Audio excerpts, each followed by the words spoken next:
YouTube. Today I gotta do some explaining because the last video when I was explaining my duty setup, I see I had some interesting comments. You know what I'm saying? So me, instead of me sitting here and trying to explain to everybody through the comments, thought I should just make a video just explaining the build. Alright, like I said, it's a 10.5. Reason why I chose 10.5 because I am regulated for a pistol, semi-automatic pistol, so I can run this. Plus, it's short enough for me to still break up fights if I need to break up fights. Prior to whatever situation to where I had to have this out anyways happening. I want to also explain what I mean by, because I had a comment on me saying independent, and I'm an independent contractor, and which I am an independent contractor, but the guy that thought he was smart, he didn't realize I was talking about like personal and executive independent contractor. He thought I was talking about like military contract work. I don't do that. I've never been in the military. Only thing close to combat I experience is on the streets of New Orleans, and it wasn't pleasant. So I can't really explain everything or every detail because I don't want to put all this on camera, because it already happened, and it was kind of traumatizing. So well, not traumatizing, but it was kind of like at that moment it was real. So when I say I'm a private contractor, I do mean private details like artists, local artists. Like if let's say if Keisha Cole coming to like R&B night at Republic, which I know it was the Fillmore,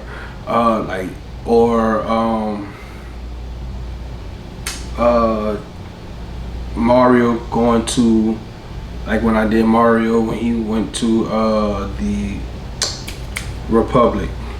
Club Republic, like R&B nights where it's mainstream artists or local artists that's doing a show.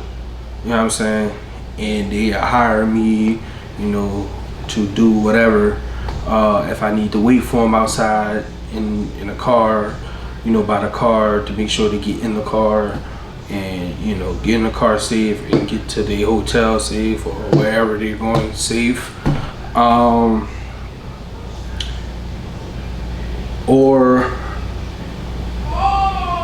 if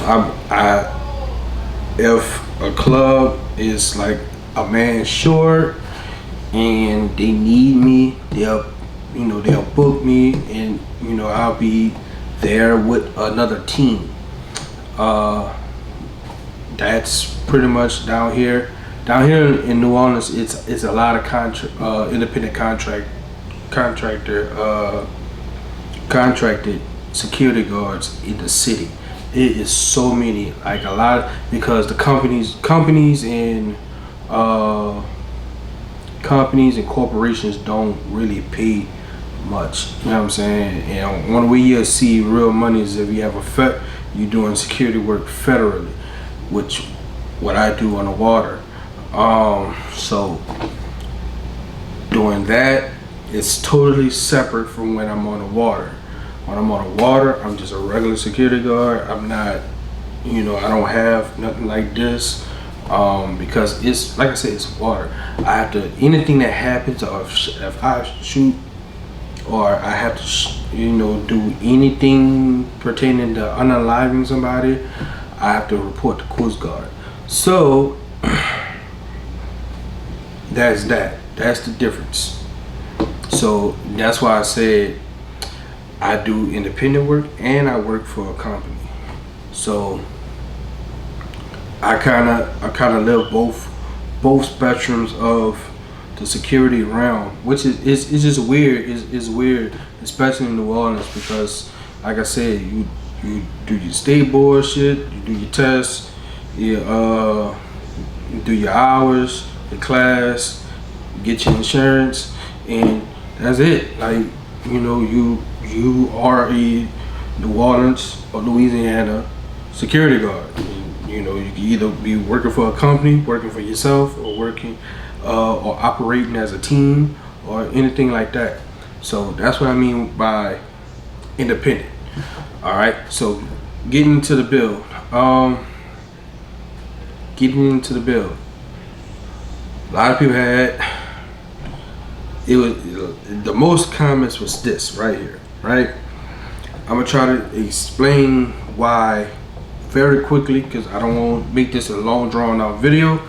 So because me explaining the whole independent company thing, I felt like I dragged along.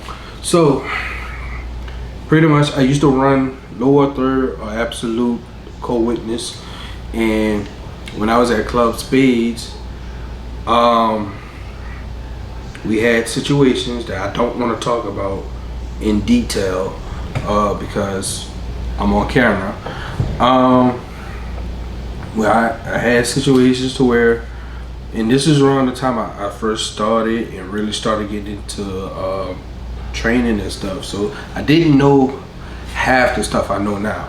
So when I came out, whenever something happened, you know what I'm saying, I used to do low ready. I found out very quickly high ready is better. But when I came up to do this and come right here, I'm either too low or I'm too high. So a guy that was in SWAT, on a SWAT team, well, it was two guys on the SWAT team. He had a table in at the gun show, and they was telling me about it. I had no knowledge of it, and they was telling me how it's very good for CQB and close quarters and kicking down doors, because that's what they do, and they run this on the personal gun to do operation. And I tried it, bought it, tried it out, learning holds and stuff like that, because they taught me everything. They taught me everything about holds and all this and that. So once I did that, I started playing around with it. I got my electronic dry fire device, and I was learning the holds and stuff like that. And but as far as me, once I started running it, it was so simple, because all I had to do, I'm at high ready, my muscles are ready to where I'm potentially be at. So once I come out and punch, like once I punch out, my dot is there, and all I gotta do is this, bring this right here and come down right here, boom boom. That's it. Like all I have to do, for example, I'm already on the dot, and I'm not even all the way seated. I'm not even seated yet. I'm not even seated. So, for example, like I said, I'm gonna do it again. Right here. I'm not even seated. I still gotta do this. So I like that. You don't have to like that. You don't have to run this. You see what I'm saying? But in my experience,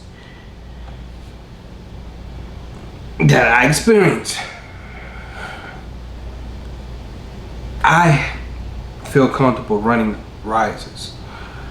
Only, and to be honest with you, if you, let's say I think this is 0 to 25 yards. So 25 yards, wherever I'm hitting, wherever I put this dot at, that's where it's hitting. You know what I'm saying? You don't have to worry about holes until you come to the 10 yards or 7 yards. 10 to 7 yards, well, 10 yards and in. You don't have to worry about holes. If you zero at 25, if this is zero at 25, 25 and beyond, no problems. 25 all the way to 100 yards. Wherever you point them up at, that's what it's gonna be at. You know what I'm saying?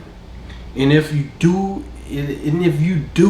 have to pull up, it's literally slightly. You slightly have to, aim up.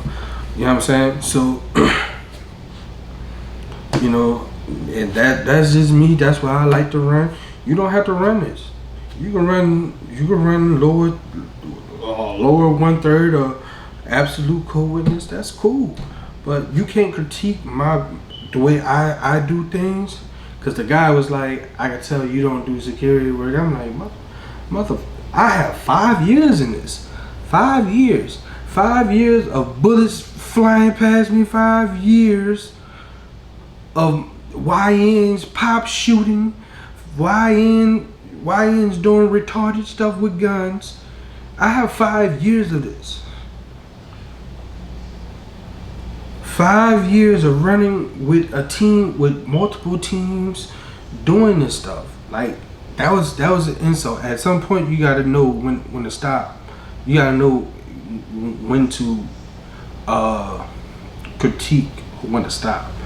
But I felt it very, very insulted because, like, bro, it was times that I could have lost my life, bro. Like police squad and FBI and people in the military ain't the only people that could lose their life in this stuff. You see what I'm saying? So keep that in mind. Now, as far as the PEC 15, this is my first time running a PEC, a laser aiming module. I normally don't run laser aiming modules, like I told you on the other video. If I wanted to, and if I'm going to be somewhere in a dark, low light situation or area, I can run, and I know I'm going to be there. I can bring, a mount, that's attached to like a beanie or a stat cap, or stat back, or fitted, or whatever the case may be, or even a boonie. You know what I'm saying? Run a mono and whoop. And if I hit a bump in the night, I don't have to use white light. I can use the illuminator. You know what I'm saying? And 9 times out of 10, well, with the stuff I do, I don't deal with people that have ops that use nods. I don't. So if I have nods and they don't, it's very obviously who's about to win that fight. You know what I'm saying? So I use my NVG 50. I don't need analog. Digital work just fine for this round. Digital is perfect because you don't need analog. Because first of all, I'm not trying to kill Saddam Hussein. I'm protecting the artist. You know what I'm saying? Protecting the artist at most, or a local artist at most. Like, ain't nobody about to have them YNs. They don't know nothing about half the stuff that I do. So me having that bigger advantage is a plus for me, and that's for me. You know what I'm saying? Because YNs down here is wildin'. The TRL-9 that y'all saw on here wasn't the light I was supposed to have. It was actually this one. It just didn't come in on time of me doing the video, and I was been pretty busy with other projects and other jobs that I had to put something out. You know what I'm saying? So I just had it on there. Blast shield, of course. I don't want to punch people in the face with concussive force if I have to extract, or I have to do anything of that sort. I don't want to have to shoot and I'm popping my client in the face with concussive force.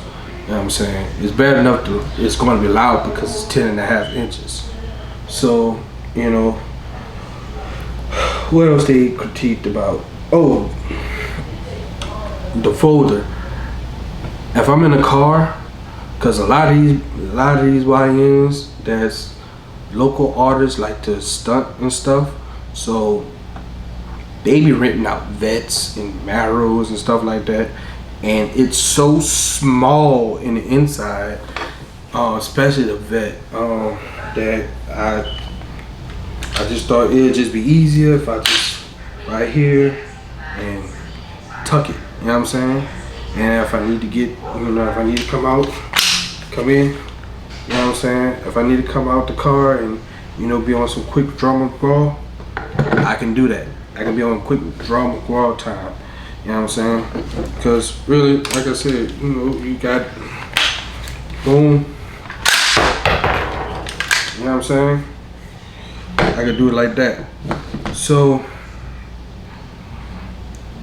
which failed. But nah, I was stunting.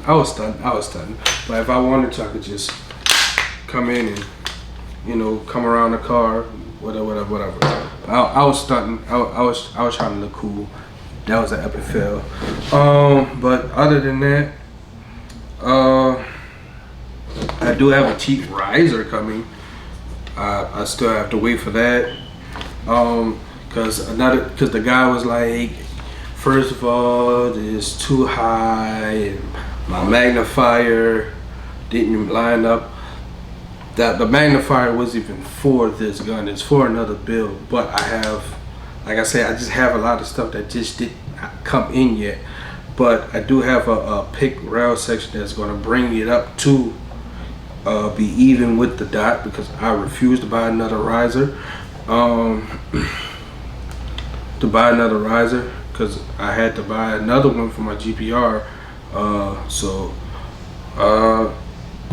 Yeah, with far as the riser, this is solely a CQB, strictly a CQB setup, but the magnifier gives it reach out and touch somebody abilities if needed. You know what I'm saying? So other than that, that's why I have my stuff set up the way I have it set up. But like I said, man, y'all just gotta run your gear, man. Whatever you put on a rifle or even a pistol, man, run your gear, bro. And I run my gear, but I dry fire more than I live fire because I like to stay on top of fundamentals, more than actually live firing. Because one, I'm saving ammo and actually working on working by trigger discipline. I know the gun is clear. So working my trigger discipline, making sure I'm not pulling to the right, pulling to the left, or dipping down. I'm making sure I'm just nice and easy. You know what I'm saying? So I dry fire more than I live fire. And it works. It works. Don't let nobody tell you different. It works. So that's just that's the breakdown of the build. Other than that, I was just born on the tactical. Like, comment, subscribe if you like what you see. And I will see you on the next one, because I'm tired as hell. I just got off the boat. So, peace.